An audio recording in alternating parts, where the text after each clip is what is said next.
Jennifer told me that she wanted to hear about was how I was contacted. Not so much about Joanne King Herring, although if there's time I'll talk a little bit about her, but more about the process of how I was approached and that kind of thing. So that's what I'm going to talk about. But before I do, I'm afraid I'm going to forget, so I'm going to give y'all some handouts so that when you leave here you will have something that's worthwhile, even if I'm a terrible speaker. So I'm going to take a few minutes just to hand these out. This has a little bit of advice about getting book work. If y'all could just pass this down. And this is kind of a fun one about famous co-writers and ghostwriters that I was able to discern online.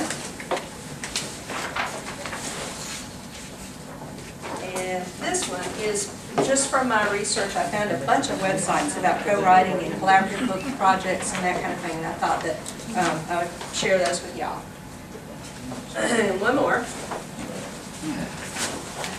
This is one, it has at the top, return this before you leave today, please. So if you get a chance to, read over this and give this back to me, I would appreciate it.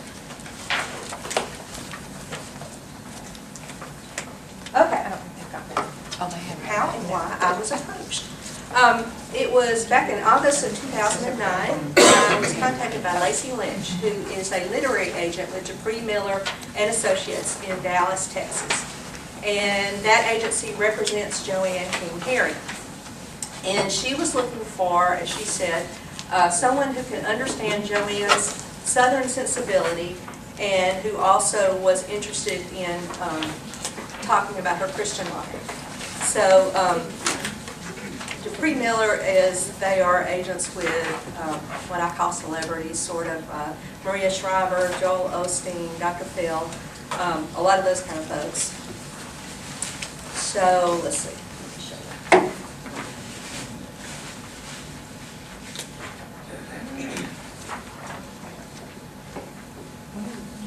Okay. So I didn't know much about Joanne at the time. I had seen the movie, but it had been a couple of years, and I really didn't know much. But I have since read this book by George Cryle. It is a very intense book, and Joanne figures prominently in it. Of course, it is mostly about Charlie Wilson and his relationship with her, but also about his Congress and what he did for Afghanistan and all that. And George Cryle spent 10 years researching this book. It's very heavy-duty, journalistic, won a bunch of awards and all of that kind of thing. So I read that, and then I saw the movie again. Well, actually, I stopped and I didn't watch the movie again until I got with a bunch of my high school buddies, and we all watched it, and it was kind of a special thing. But anyway, I redid that. And I've told her, of course, I was interested because I didn't have a lot of freelance work going on at the time. I mean, this has been a tough road to hoe. Quitting Southern Living, which I actually did. I was actually one of those people who quit as opposed to getting laid off. But I thought, oh, I'm going to be a freelance writer finally. How do y'all do this? Y'all make a living at this, and my hat's off to you because I was not making a living. I wasn't coming anywhere near making a living. So when this lady called out of the blue with this, would you be interested in helping Joanne tell her story? I'm like, well, of course I would, And I found out that they had another writer who had put together the book proposal and the outline and the chapter topics already and had won the contract with Hachette. So they already had a book publishing thing in place. It was just a matter of getting someone who could work with Joanne on a daily basis or whatever to get the story down. So Hachette, I looked up Hachette. They were, I'm not doing right here, but yeah. They already had the publishing contract. They were based in France. Their mother headquarters is in France, but they acquired Time Warner Books back in 2006. And part of the Time Warner Books division that they have is the Grand Central Publishing, Faith Words, Little Brown and Company, Orbit, Yen Press, and Center Street. And Center Street is the division that's publishing Joanne's book. And it is based near Nashville. And it's known for wholesome entertainment, helpful encouragement, books of traditional values that appeal to readers in America's heartland.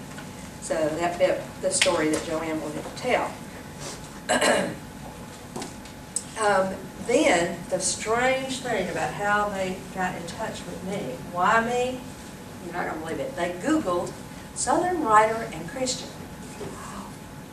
And they found this little $100 piece that I did for the Lutheran magazine. It was about Advent, obviously, but it was also about how we were dropping bombs and food in Afghanistan, and it was right after 9/11, and it was, you know, kind of an emotional piece, but it announced that, yes, I was a Christian.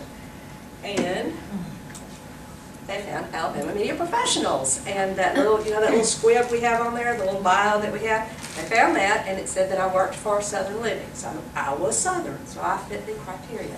Now, I can't tell you how to replicate that. I don't think there's any replication involved, but, you know, that's how they found me. Oh, sorry. That's okay, I thought you had a question. So, they wanted someone to be Joanne's co-writer, too. That was significant, which I didn't really understand at the time. But the difference in a co-writer and a ghostwriter, I had no idea. The work is very similar. What you do is pretty much the same thing. It's just that the ghostwriter doesn't get a credit. They don't get it, you know, something on the book. They may get an acknowledgement in the acknowledgement page, you know, thank you so much for helping me with this book or something like that. But the co-writer does get a credit, and it'll say, you know, with or and or as told to. It was cute, I was talking to somebody from Books A Million one time, and I was trying to explain, you know, well, I do get a credit, and it's going to say and. She said, oh, you're an and instead of a nothing. And I was like, yeah, I'm an and. It's like really big. Okay, and so, you know, I've read different things about whether getting a book credit gets you more money or less money. You know, some people say that they're not going to do ghostwriting for no credit unless they get more money. You know, sure, I'll do it if you just pay me more money and that kind of thing. Frankly, I wouldn't do it unless I'm going to get a credit, unless they're just boo-koodles, there's a truckload of money coming up, because it's a lot of work. And, you know, I think I would just be heartbroken if I had spent all this time and I was never even going to be able to acknowledge it, you know, because that's the thing about ghostwriting. You're not supposed to ever even say, yes, I helped with this book, you know. The only thing you might come, if you have a good relationship with a person, is you might get a letter that you can send to people, or, you know, something like that. But really, it's written in your contract. You're not supposed to ever say. And usually it's like a celebrity that wants to take all the credit. Some guy was, I think his blog was talking about how, yes, Nicole Richie will look you straight in the eye and say, yes, I wrote every word of my book, you know. Right. But so anyway, I would want the credit, and I think if I do any future things, I would like credit. And there's also the thing, if you Google ghostwriter, among the things that you will find are those woo-woo people that think that, you know, automatic writing about the spirits helping them write and stuff like that. I don't really want to be lumped with that, because I've never had a ghost help me write, you know.